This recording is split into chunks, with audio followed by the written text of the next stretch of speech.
Karl Marx. Bolívar y Ponte. Una biografía del libertador Simón Bolívar hecha por Carlos Marx. 1858.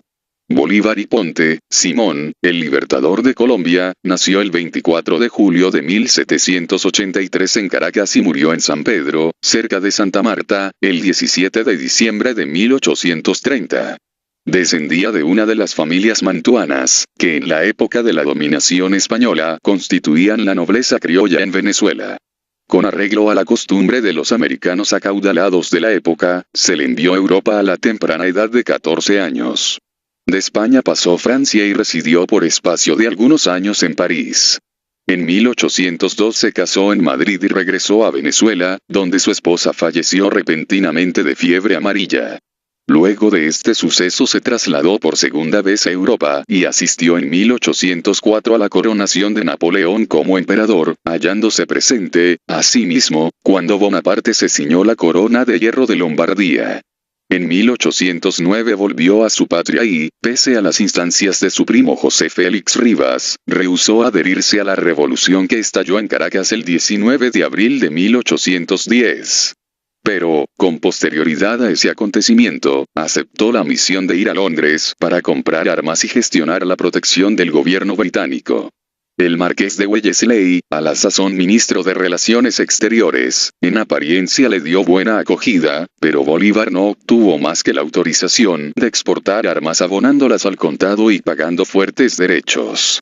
A su regreso de Londres se retiró a la vida privada, nuevamente, hasta que en septiembre de 1811 el general Miranda, por entonces comandante en jefe de las fuerzas rectas de mar y tierra, lo persuadió de que aceptara el rango de teniente coronel en el Estado Mayor y el mando de Puerto Cabello, la principal plaza fuerte de Venezuela.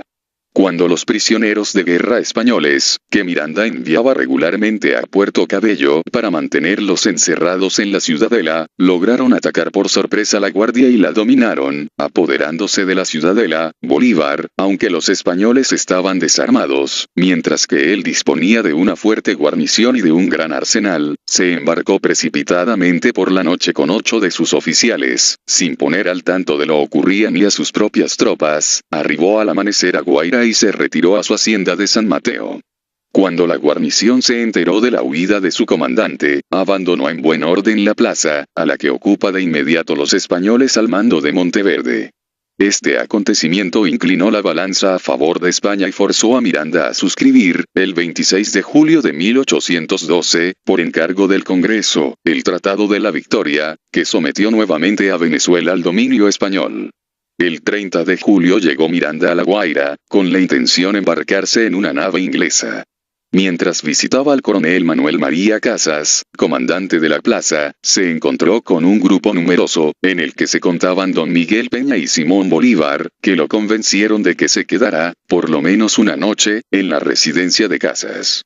A las 2 de la madrugada, encontrándose Miranda profundamente dormido, Casas, Peña y Bolívar se introdujeron en su habitación con 4 soldados armados, se apoderaron precavidamente de su espada y su pistola, lo despertaron y con rudeza le ordenaron que se levantara y vistiera, tras lo cual lo engrillaron y entregaron a Monteverde.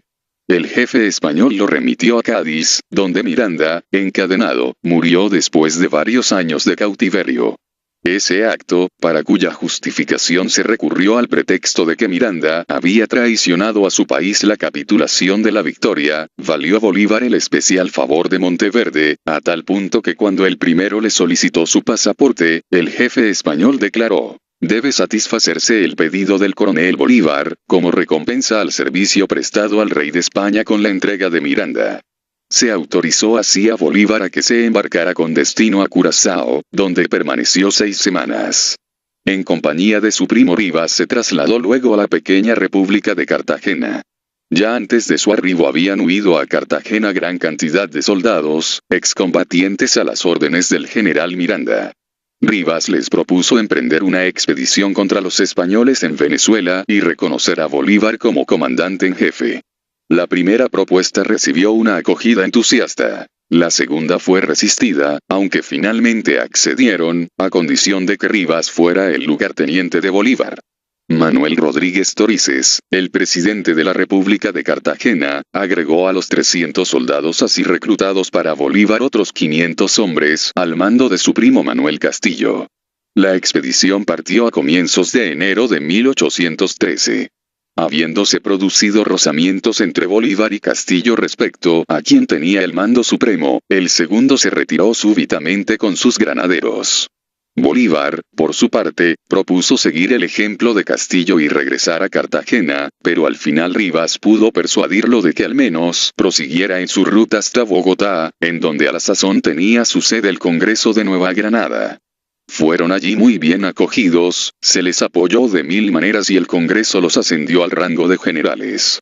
Luego de dividir su pequeño ejército en dos columnas, marcharon por distintos caminos hacia Caracas. Cuanto más avanzaban, tanto más refuerzos recibían. Los crueles excesos de los españoles hacían las veces, en todas partes, de reclutadores para el ejército independentista. La capacidad de resistencia de los españoles estaba quebrantada, de un lado porque las 3/4 partes de su ejército se componían de nativos, que en cada encuentro se pasaban al enemigo. Del otro debido a la cobardía de generales tales como Tiscar, Cajigal y Fierro, que a la menor oportunidad abandonaban a sus propias tropas. De tal suerte ocurrió que Santiago Mariño, un joven sin formación, logró expulsar de las provincias de Cumaná y Barcelona a los españoles, al mismo tiempo que Bolívar ganaba terreno en las provincias occidentales. La única asistencia seria la opusieron los españoles a la columna de Rivas, quien no obstante derrotó al general Monteverde en los Taguanés y lo obligó a encerrarse en Puerto Cabello el resto de sus tropas. Cuando el gobernador de Caracas, general Fierro, tuvo noticias de que se acercaba Bolívar, le envió parlamentarios para ofrecerle una capitulación, la que se firmó en La Victoria. Pero Fierro, invadido por un pánico repentino y sin aguardar el regreso de sus propios emisarios, huyó secretamente por la noche y dejó a más de 1500 españoles librados a la merced del enemigo. A Bolívar se le tributó entonces una entrada apoteótica. De pie, en un carro de triunfo, al que arrastraban 12 damiselas vestidas de blanco y ataviadas con los colores nacionales, elegidas todas ellas entre las mejores familias caraqueñas, Bolívar, la cabeza descubierta y agitando un bastoncillo en la mar, fue llevado en una media hora desde la entrada a la ciudad hasta su residencia. Se proclamó dictador y libertador de las provincias occidentales de Venezuela. Mariño había adoptado el título de dictador de las provincias orientales, creó la Orden del Libertador, formó un cuerpo de tropas escogidas a las que denominó Guardia de Corps y se rodeó de la pompa propia de una corte. Pero, como la mayoría de sus compatriotas, era incapaz de todo esfuerzo de largo aliento y su dictadura degeneró pronto en una anarquía militar, en la cual asuntos más importantes quedaban en manos de favoritos que arruinaban las finanzas públicas y luego recurrían a medios odiosos para reorganizarlas. De este modo el novel entusiasmo popular se transformó en descontento, y las dispersas fuerzas del enemigo dispusieron de tiempo para rehacerse. Mientras que a comienzos de agosto de 1813 Monteverde estaba encerrado en la fortaleza de Puerto Cabello y al ejército español solo le quedaba una angosta faja de tierra en el noroeste de Venezuela, apenas 3 meses después del Libertador había perdido su prestigio y Caracas se hallaba amenazada por la súbita aparición en sus cercanías de los españoles victoriosos, al mando de Boves. Para fortalecer su poder tambaleante Bolívar reunió, el 1 de enero de 1814, una junta constituida por los vecinos caraqueños más influyentes y les manifestó que no deseaba soportar más tiempo el fardo de la dictadura. Hurtado de Mendoza, por su parte, fundamentó en un prolongado discurso la necesidad de que el poder supremo se mantuviese en las manos del general Bolívar hasta que el Congreso de Nueva Granada pudiera reunirse y Venezuela unificarse bajo un solo gobierno. Se aprobó esta propuesta y, de tal modo, la dictadura recibió una sanción legal. Durante algún tiempo se prosiguió la guerra contra los españoles, bajo la forma de escaramuzas, sin que ninguno de los contrincantes obtuviera ventajas decisivas.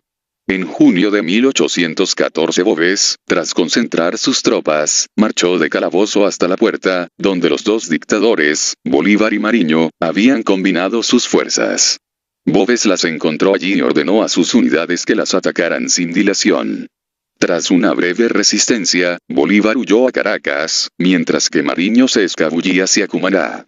Puerto Cabello y Valencia cayeron en las manos de Boves, que destacó 2 columnas, una de ellas al mando del coronel González, rumbo a Caracas, por distintas rutas.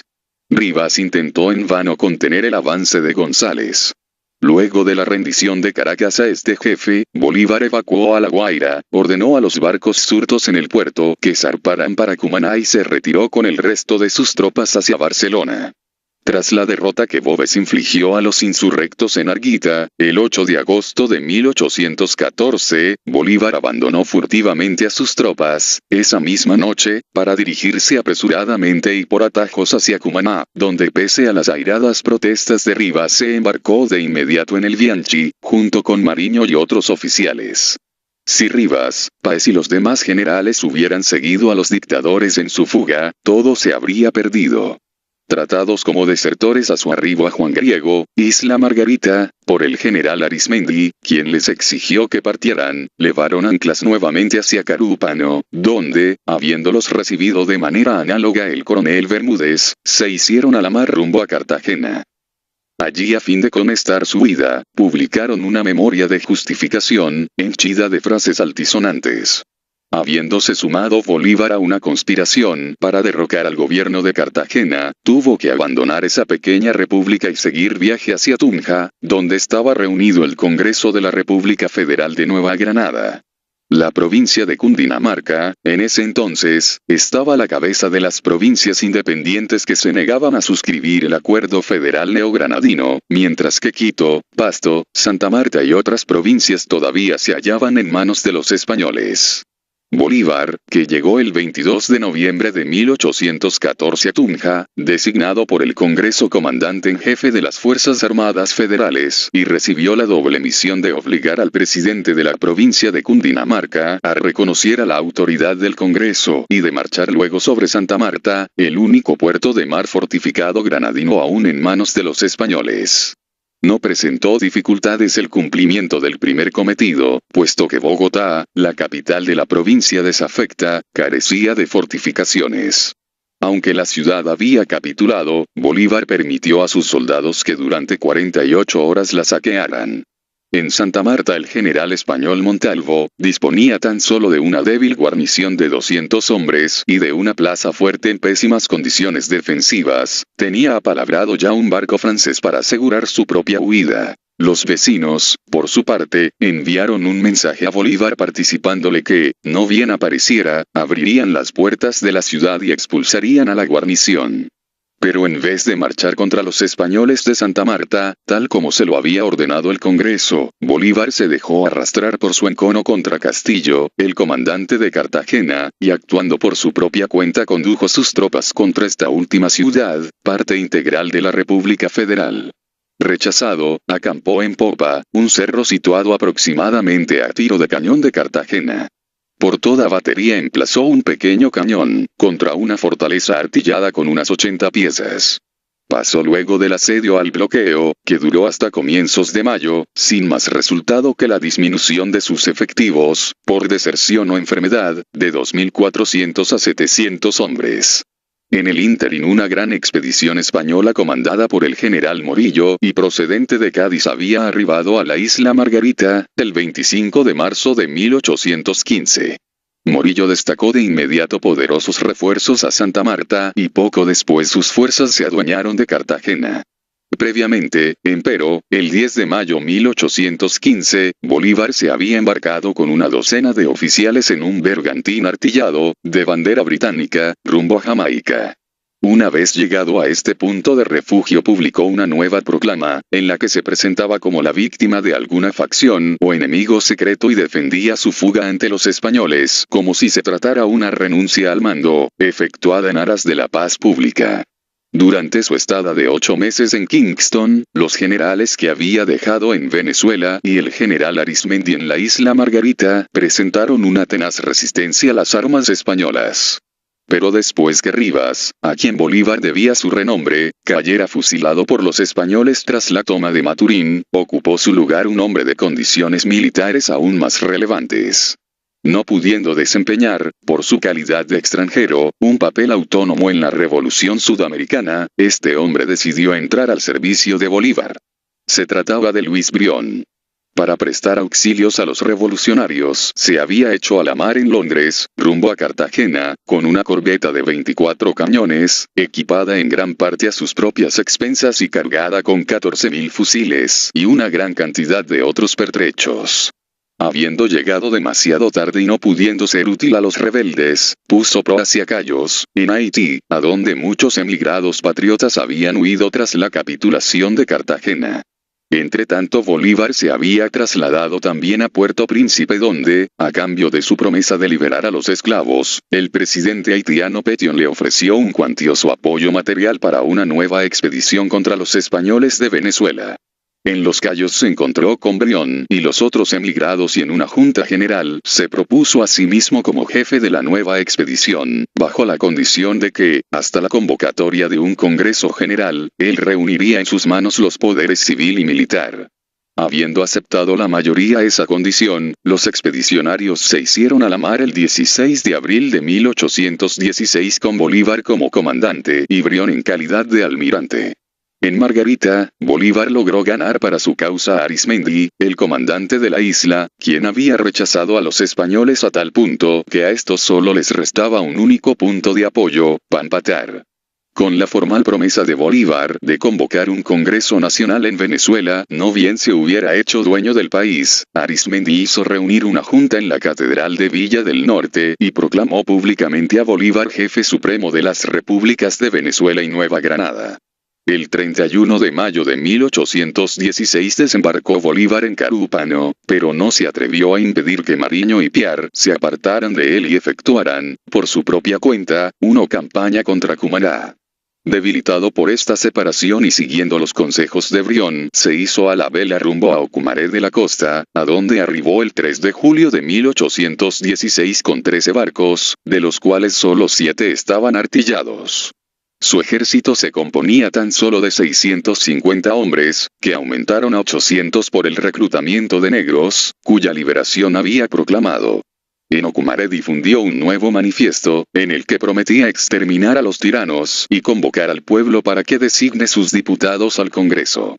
Al avanzar en dirección a Valencia, se topó, no lejos de Ocumaré, con el general español Morales, a la cabeza de unos 200 soldados y 100 milicianos.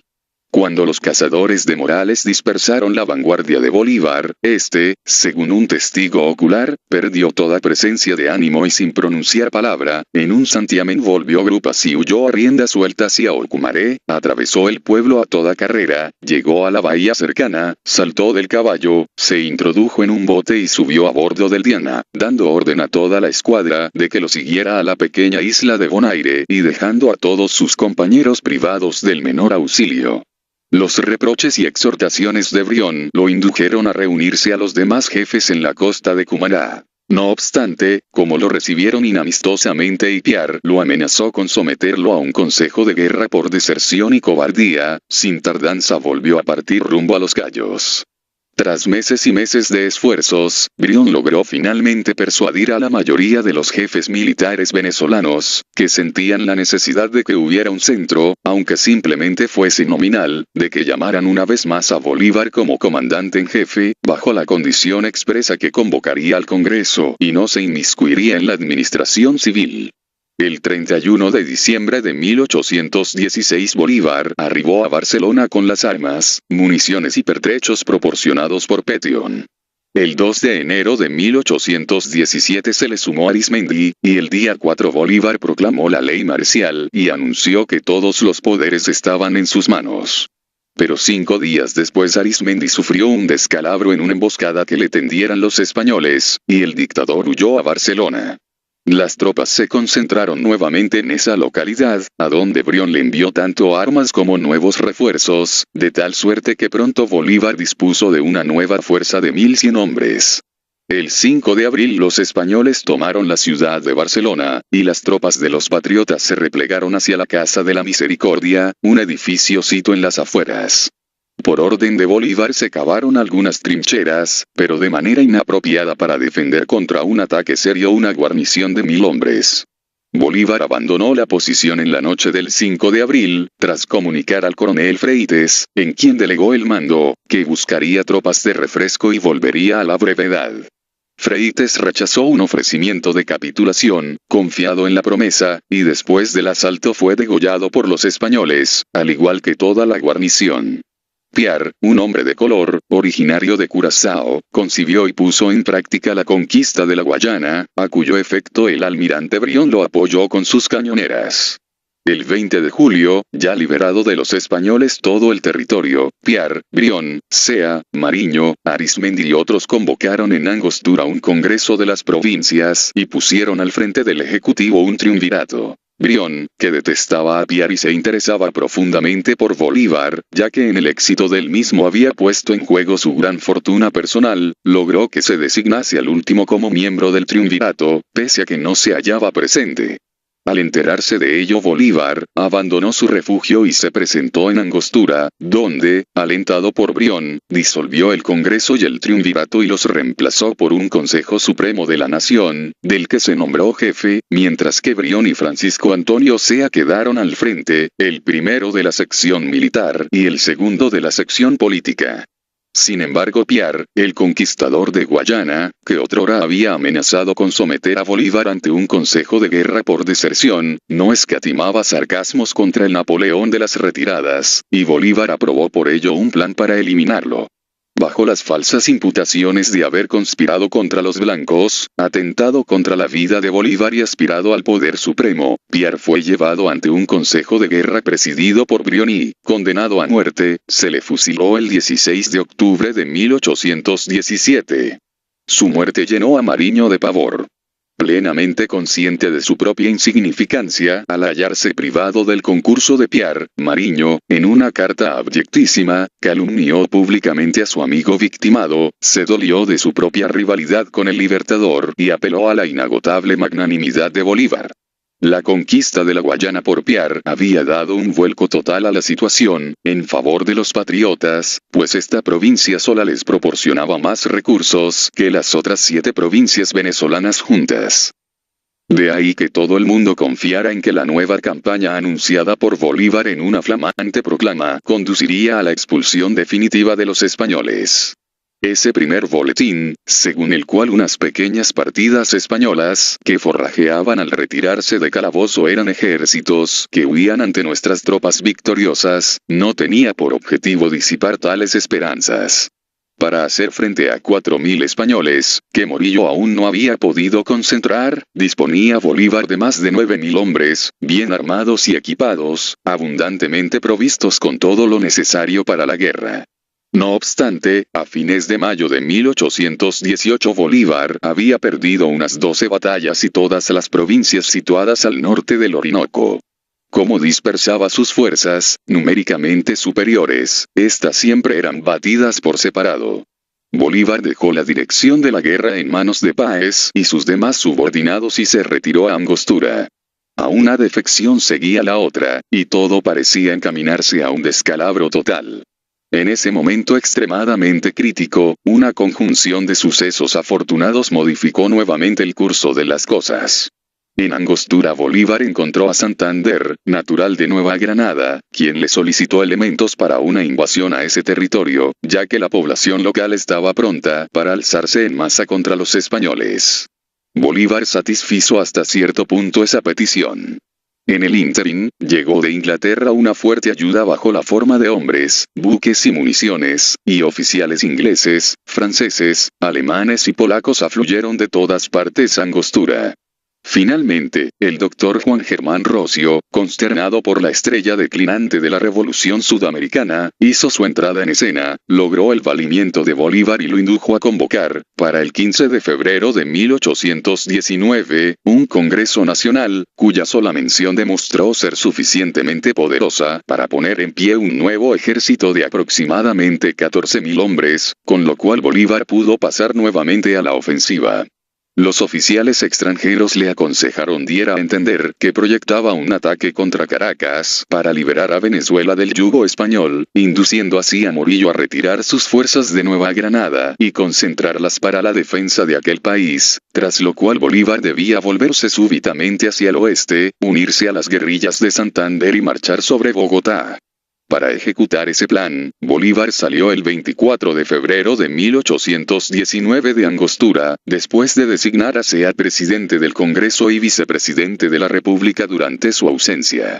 Gracias a las maniobras de Páez, los revolucionarios batieron a Morillo y La Torre en Achaguas, y los habrían aniquilado completamente si Bolívar hubiese sumado sus tropas a las de Páez y Mariño. De todos modos, las victorias de Páez dieron por resultado la ocupación de la provincia de Barinas, quedando expedita así la ruta hacia Nueva Granada. Como aquí todo estaba preparado por Santander, las tropas extranjeras, compuestas fundamentalmente por ingleses, decidieron el destino de Nueva Granada merced a las victorias sucesivas alcanzadas el 1 y 23 de julio y el 7 de agosto en la provincia de Tunja. El 12 de agosto Bolívar entró triunfalmente a Bogotá, mientras que los españoles, contra los cuales se habían sublevado todas las provincias de Nueva Granada, se atrincheraban en la ciudad fortificada de Mompox. Luego de dejar en funciones al Congreso granadino y al general Santander como comandante en jefe, Bolívar marchó hacia Pamplona, donde pasó más de 2 meses en festejos y saraos. El 3 de noviembre llegó a Mantecal, Venezuela, punto que había fijado a los jefes patriotas para que se le reunieran con sus tropas con un tesoro de unos $2 millones, obtenidos de los habitantes de Nueva Granada mediante contribuciones forzosas, y disponiendo de una fuerza de aproximadamente 9.000 hombres, un tercio de los cuales eran ingleses, irlandeses, hanoverianos y otros extranjeros bien disciplinados. Bolívar debía hacer frente a un enemigo privado de toda clase de recursos, cuyos efectivos se reducían a 4.500 hombres, las 2/3 partes de los cuales, además, eran nativos y mal podían, por ende, inspirar confianza a los españoles. Habiéndose retirado Morillo de San Fernando de Apure en dirección a San Carlos, Bolívar lo persiguió hasta Calabozo, de modo que ambos estados mayores, enemigos, se encontraban apenas a 2 días de marcha el uno del otro. Si Bolívar hubiese avanzado con resolución, sus solas tropas europeas habrían bastado para aniquilar a los españoles. Pero prefirió prolongar la guerra 5 años más. En octubre de 1819 el Congreso de Angostura había forzado a renunciar a Sea, designado por Bolívar, y elegido en su lugar a Arismendi. No bien recibió esta noticia, Bolívar marchó con su legión extranjera sobre Angostura, tomó desprevenido a Arismendi, cuya fuerza se reducía a 600 nativos, lo deportó a la isla Margarita, e invistió nuevamente a Sea en su cargo y dignidades. El doctor Rocio, que había fascinado a Bolívar con las perspectivas de un poder central, lo persuadió de que proclamara Nueva Granada y Venezuela como República de Colombia, promulgase una constitución para el nuevo estado, redactada por Rocio, y permitiera la instalación de un Congreso común para ambos países. El 20 de enero de 1820 Bolívar se encontraba de regreso en San Fernando de Apure. El súbito retiro de su legión extranjera, más temida por los españoles que un número 10 veces mayor de colombianos, brindó a Morillo una nueva oportunidad de concentrar refuerzos. Por otra parte, la noticia de que una poderosa expedición a las órdenes de O'Donnell estaba a punto de partir de la península, levantó los decaídos ánimos del partido español. A pesar de que disponía de fuerzas holgadamente superiores, Bolívar se las arregló para no conseguir nada durante la campaña de 1820. Entretanto llegó de Europa la noticia de que la revolución en la isla de León había puesto violento fin a la programada expedición de O'Donnell. En Nueva Granada, 15 de las 22 provincias se habían adherido al gobierno de Colombia, y a los españoles solo les restaban la fortaleza de Cartagena y el istmo de Panamá. En Venezuela, 6 de las 8 provincias se sometieron a las leyes colombianas. Tal era el estado de cosas cuando Bolívar se dejó seducir por Morillo y entró con él en tratativas que tuvieron por resultado, el 25 de noviembre de 1820, la concertación del Convenio de Trujillo, por el que se establecía una tregua de 6 meses. En el acuerdo de armisticio no figuraba una sola mención, siquiera a la República de Colombia, pese a que el Congreso había prohibido, a texto expreso, la conclusión de ningún acuerdo con el jefe español si éste no reconocía previamente la independencia de la República. El 17 de diciembre, Morillo, ansioso de desempeñar un papel en España, se embarcó en Puerto Cabello y delegó el mando supremo en Miguel de la Torre. El 10 de marzo de 1821 Bolívar escribió a la Torre participándole que las hostilidades se reiniciarían al término de un plazo de 30 días. Los españoles ocupaban una sólida posición en Carabobo, una aldea situada aproximadamente a mitad de camino entre San Carlos y Valencia. Pero en vez de reunir allí todas sus fuerzas, la Torre solo había concentrado su primera división, 2.500 infantes y unos 1.500 jinetes, mientras que Bolívar disponía aproximadamente de 6.000 infantes, entre ellos la Legión Británica, integrada por 1.100 hombres, y 3.000 llaneros a caballo bajo el mando de Páez. La posición del enemigo le pareció tan imponente a Bolívar, que propuso a su Consejo de Guerra la concertación de una nueva tregua, idea que, sin embargo, rechazaron sus subalternos. A la cabeza de una columna constituida fundamentalmente por la Legión Británica, Páez, siguiendo un atajo, envolvió el ala derecha del enemigo. Ante la airosa ejecución de esa maniobra, la Torre fue el primero de los españoles en huir a rienda suelta, no deteniéndose hasta llegar a Puerto Cabello, donde se encerró con el resto de sus tropas. Un rápido avance del ejército victorioso hubiera producido, inevitablemente, la rendición de Puerto Cabello, pero Bolívar perdió su tiempo haciéndose homenajear en Valencia y Caracas. El 21 de septiembre de 1821 la gran fortaleza de Cartagena capituló ante Santander.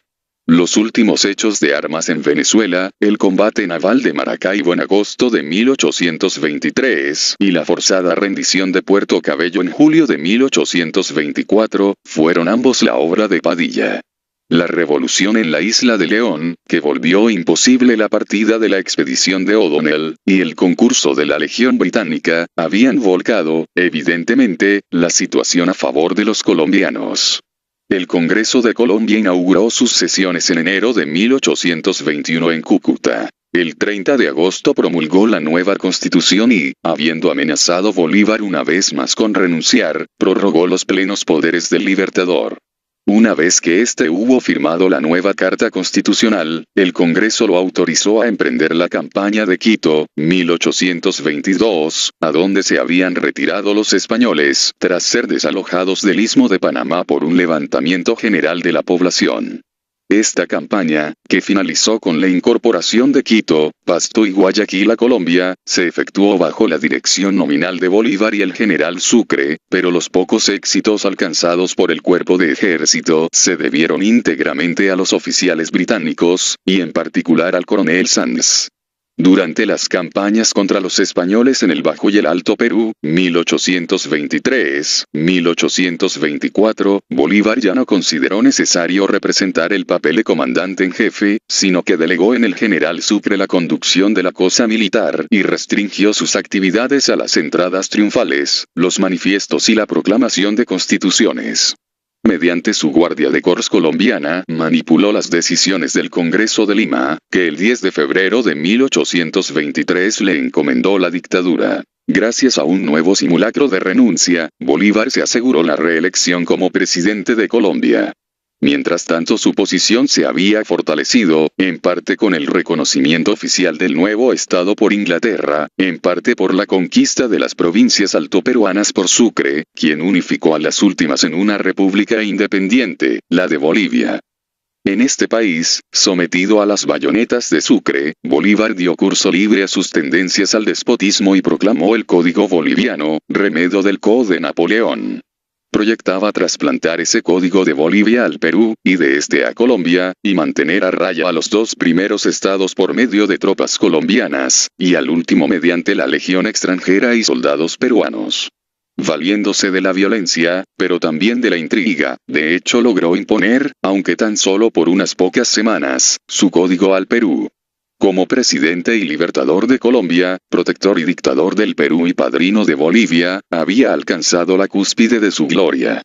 Pero en Colombia había surgido un serio antagonismo entre los centralistas, o bolivistas, y los federalistas, denominación esta última bajo la cual los enemigos de la anarquía militar se habían asociado a los rivales militares de Bolívar. Cuando el Congreso de Colombia, a instancias de Bolívar, formuló una acusación contra Páez, vicepresidente de Venezuela, el último respondió con una revuelta abierta, la que contaba secretamente con el apoyo y aliento del propio Bolívar. Este, en efecto, necesitaba sublevaciones como pretexto para abolir la Constitución y reimplantar la dictadura. A su regreso del Perú, Bolívar trajo además de su guardia de corps 1.800 soldados peruanos, presuntamente para combatir a los federalistas alzados. Pero al encontrarse con Páez en Puerto Cabello, no solo lo confirmó como máxima autoridad en Venezuela, no solo proclamó la amnistía para los rebeldes, sino que tomó partido abiertamente por ellos y vituperó a los defensores de la Constitución. El decreto del 23 de noviembre de 1826, promulgado en Bogotá, le concedió poderes dictatoriales. En el año 1826, cuando su poder comenzaba a declinar, logró reunir un congreso en Panamá, con el objeto aparente de aprobar un nuevo Código Democrático Internacional. Llegaron plenipotenciarios de Colombia, Brasil, La Plata, Bolivia, México, Guatemala, etc. La intención real de Bolívar era unificar a toda América del Sur en una república federal, cuyo dictador quería ser él mismo. Mientras daba así amplio vuelo a sus sueños, delegar medio mundo a su nombre, el poder efectivo se le escurría rápidamente de las manos. Las tropas colombianas destacadas en el Perú, al tener noticia de los preparativos que efectuaba Bolívar para introducir el Código Boliviano, desencadenaron una violenta insurrección. Los peruanos eligieron al general Lamar presidente de su república, ayudaron a los bolivianos a expulsar del país las tropas colombianas y emprendieron incluso una victoriosa guerra contra Colombia, finalizada por un tratado que redujo a este país a sus límites primitivos, estableció la igualdad de ambos países y separó las deudas públicas de uno y otro. La Convención de Ocaña, convocada por Bolívar para reformar la Constitución de modo que su poder no encontrara trabas, se inauguró el 2 de marzo de 1828 con la lectura de un mensaje cuidadosamente redactado, en el que se realzaba la necesidad de otorgar nuevos poderes al Ejecutivo. Habiéndose evidenciado, sin embargo, que el proyecto de reforma constitucional diferiría esencialmente del previsto en un principio, los amigos de Bolívar abandonaron la convención dejándola sin quórum, con lo cual las actividades de la asamblea tocaron a su fin. Bolívar, desde una casa de campo situada a algunas millas de Ocaña, publicó un nuevo manifiesto en el que pretendía estar irritado con los pasos dados por sus partidarios, pero al mismo tiempo atacaba al Congreso, exhortaba a las provincias a que adoptaran medidas extraordinarias y se declaraba dispuesto a tomar sobre sí la carga del poder si ésta recaía en sus hombros. Bajo la presión de sus bayonetas, cabildos abiertos reunidos en Caracas, Cartagena y Bogotá, a donde se había trasladado Bolívar, lo invistieron nuevamente con los poderes dictatoriales. Una intentona de asesinarlo en su propio dormitorio en Bogotá, de la cual se salvó solo porque saltó de un balcón en plena noche y permaneció agazapado bajo un puente, le permitió ejercer durante algún tiempo una especie de terror militar. Bolívar, sin embargo, se guardó de poner la mano sobre Santander, pese a que éste había participado en la conjura, mientras que hizo matar al general Padilla, cuya culpabilidad no había sido demostrada en absoluto, pero que por ser hombre de color no podía ofrecer resistencia alguna. En 1829, la encarnizada lucha de las facciones desgarraba a la República y Bolívar, en un nuevo llamado a la ciudadanía, la exhortó a expresar sin cortapisas sus deseos en lo tocante a posibles modificaciones de la Constitución. Como respuesta a ese manifiesto, una asamblea de notables reunida en Caracas le reprochó públicamente sus ambiciones, puso al descubierto las deficiencias de gobierno, proclamó la separación de Venezuela con respecto a Colombia y colocó al frente de la primera al general Páez. El Senado de Colombia respaldó a Bolívar, pero nuevas insurrecciones estallaron en diversos lugares. Tras haber dimitido por quinta vez, en enero de 1830 Bolívar aceptó de nuevo la presidencia y abandonó a Bogotá para guerrear contra Páez en nombre del Congreso colombiano. A fines de marzo de 1830 avanzó a la cabeza de 8.000 hombres, tomó Caracuta, que se había sublevado, y se dirigió hacia la provincia de Maracaibo, donde Páez lo esperaba con 12.000 hombres en una fuerte posición. No bien Bolívar se enteró de que Páez proyectaba combatir seriamente, flaqueó su valor. Por un instante, incluso, pensó someterse a Páez y pronunciarse contra el Congreso. Pero decreció el ascendiente de sus partidarios en ese cuerpo y Bolívar se vio obligado a presentar su dimisión ya que se le dio a entender que esta vez tendría que atenerse a su palabra y que, a condición de que se retirara al extranjero, se le concedería una pensión anual. El 27 de abril de 1830, por consiguiente, presentó su renuncia ante el Congreso. Con la esperanza, sin embargo, de recuperar el poder gracias a la influencia de sus adeptos, y debido a que se había iniciado un movimiento de reacción contra Joaquín Mosquera, el nuevo presidente de Colombia, Bolívar fue postergando su partida de Bogotá y se las ingenió para prolongar su estada en San Pedro hasta fines de 1830, momento en que falleció repentinamente. Dukudra Yolstein nos ha dejado de Bolívar el siguiente retrato. Simón Bolívar mide 5 pies y 4 pulgadas de estatura, su rostro es enjuto, de mejilla hundidas, y su tez parduzca y lívida. Los ojos, ni grandes ni pequeños, se hunden profundamente en las órbitas. Su cabello es ralo. El bigote le da un aspecto sombrío y feroz, particularmente cuando se irrita. Todo su cuerpo es flaco y descarnado. Su aspecto es el de un hombre de 65 años, al caminar agita incesantemente los brazos. No puede andar mucho a pie y se fatiga pronto. Le agrada tenderse o sentarse en la hamaca. Tiene frecuentes y súbitos arrebatos de ira, y entonces se pone como loco, se arroja en la hamaca y se desatan improperios y maldiciones contra cuantos le rodean.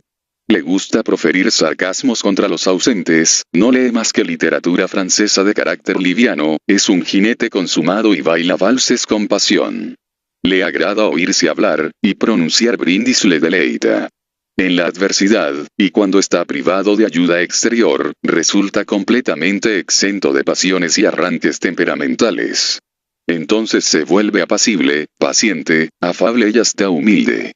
Oculta magistralmente sus defectos bajo la urbanidad de un hombre educado en el llamado Beaumonde, posee un talento casi asiático para el disimulo y conoce mucho mejor a los hombres que la mayor parte de sus compatriotas. Por un decreto del Congreso de Nueva Granada los restos mortales de Bolívar fueron trasladados en 1842 a Caracas, donde se erigió un monumento a su memoria.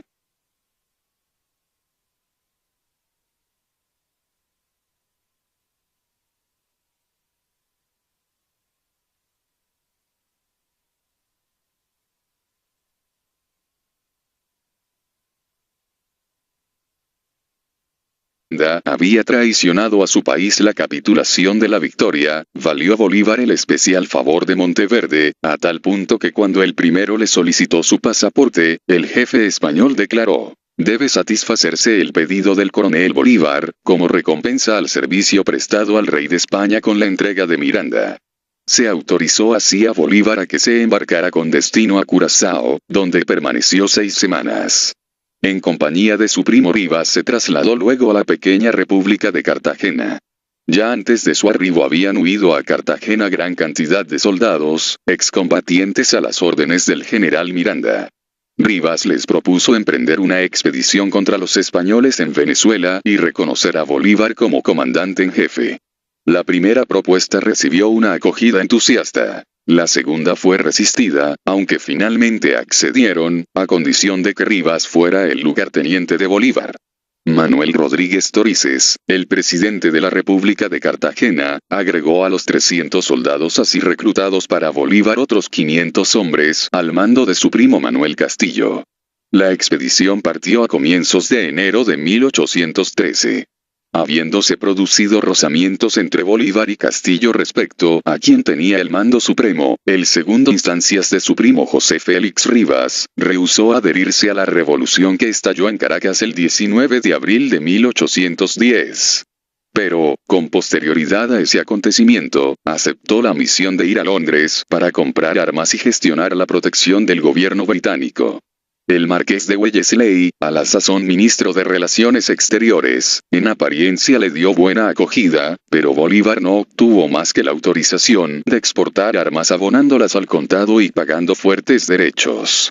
A su regreso de Londres se retiró a la vida privada, nuevamente, hasta que en septiembre de 1811 el general Miranda, por entonces comandante en jefe de las fuerzas rectas de mar y tierra, lo persuadió de que aceptara el rango de teniente coronel en el Estado Mayor y el mando de Puerto Cabello, la principal plaza fuerte de Venezuela. Cuando los prisioneros de guerra españoles, que Miranda enviaba regularmente a Puerto Cabello para mantenerlos encerrados en la ciudadela, lograron atacar por sorpresa la guardia y la dominaron, apoderándose de la ciudadela, Bolívar, aunque los españoles estaban desarmados, mientras que él disponía de una fuerte guarnición y de un gran arsenal, se embarcó precipitadamente por la noche con 8 de sus oficiales, sin poner al tanto de lo ocurría ni a sus propias tropas,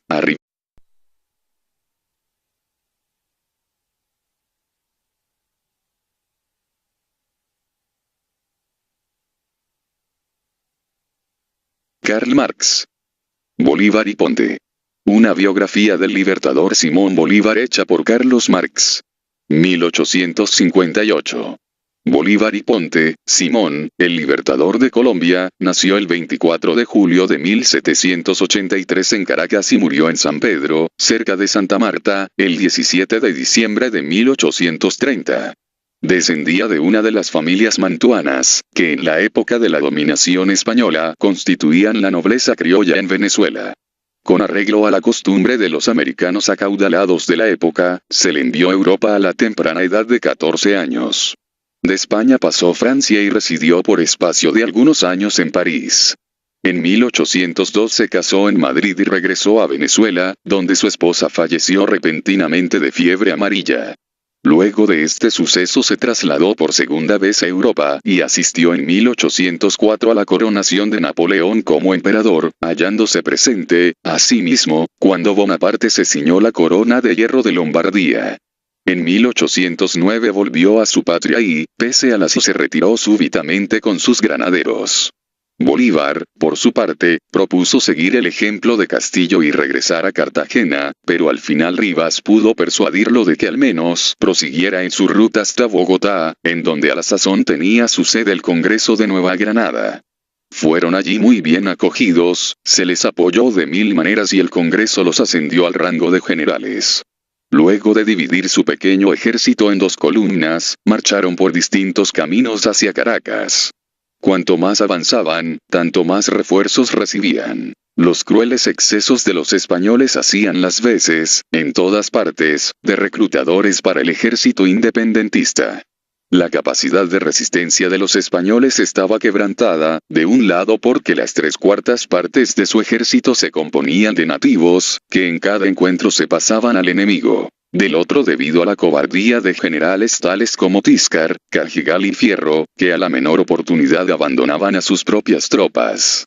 De tal suerte ocurrió que Santiago Mariño, un joven sin formación, logró expulsar de las provincias de Cumaná y Barcelona a los españoles, al mismo tiempo que Bolívar ganaba terreno en las provincias occidentales. La única asistencia sería la opusieron al amanecer a Guaira y se retiró a su hacienda de San Mateo. Cuando la guarnición se enteró de la huida de su comandante, abandonó en buen orden la plaza, a la que ocupa de inmediato los españoles al mando de Monteverde. Este acontecimiento inclinó la balanza a favor de España y forzó a Miranda a suscribir, el 26 de julio de 1812, por encargo del Congreso, el Tratado de la Victoria, que sometió nuevamente a Venezuela al dominio español. El 30 de julio llegó Miranda a La Guaira, con la intención de embarcarse en una nave inglesa. Mientras visitaba al coronel Manuel María Casas, comandante de la plaza, se encontró con un grupo numeroso, en el que se contaban don Miguel Peña y Simón Bolívar, que lo convencieron de que se quedara, por lo menos una noche, en la residencia de Casas.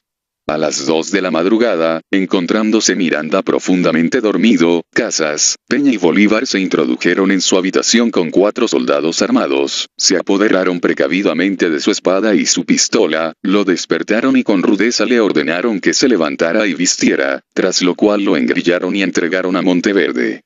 El jefe español lo remitió a Cádiz, donde Miranda, encadenado, murió después de varios años de cautiverio. Ese acto, para cuya justificación se recurrió al pretexto de que Miranda